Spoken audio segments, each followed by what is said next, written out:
జై శ్రీరామ్. ఆంధ్ర పాస్టర్లకి సర్కారీ వేతనం అంట. ఈ పాస్టర్లు మరి ఆంధ్ర రాష్ట్రానికి ఏం చేశారు? ఒక్క పాస్టర్ కూడా దేశభక్తి ఉండదు, పరమత సహనం ఉండదు. ఆ? ఈ సర్కారు ఏం చేద్దాం అనుకుంటుందో? కూటమి ప్రభుత్వం ఆలోచించాలి కదా. ఏం ప్రభుత్వం అండి ఇది?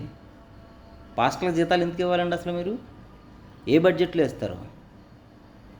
హిందువుల ఆదాయంలో తీసే ఇస్తారు. ఇంకా హిందూ దేవస్థానాలు, దేవాలయ భూములు ఏమైపోయినా వాడికి తెలియదు, దాంట్లో తీసేస్తారు. ఇంకా ఎలా ఎలా ఉందంటే ఏదో డబ్బులు ఇచ్చి కొట్టించుకున్నట్టు ఉందన్నమాట బేరం.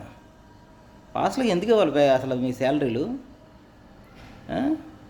ఏంటి ఇది? అలా ఏమన్నా రూల్స్ అండ్ రెగ్యులేషన్స్ ఉన్నాయా పాస్టర్లకు పేమెంట్స్ ఇవ్వాలని? పూజారులకు ఇవ్వాలంటే ఇవ్వాలి, ఇది భారతీయ ధర్మం అది. అలాగే పూజారులకు కూడా మీరు గవర్నమెంట్ నుంచి ఏమి ఇవ్వట్లేదు, భక్తులు వేసిన చందాలు, భక్తులు హుండీలు వేసిన డబ్బుల నుంచి ఇస్తున్నారు మీరు. ఆ డబ్బులనే ఇలా మళ్ళీ ఇస్తున్నారేమో మళ్ళీ పాస్టర్లకు కూడా.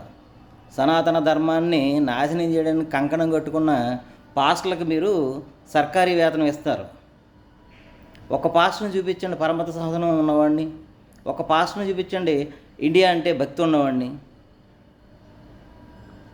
మళ్ళీ వీళ్ళకి సర్కారీ వేతనాలు. కూటమి ప్రభుత్వం ఏం చేస్తుందో మరి? ఇది నచ్చలేదు, ఇది మంచి పద్ధతి కాదు. హిందూ మేలుకో. జై శ్రీరామ్.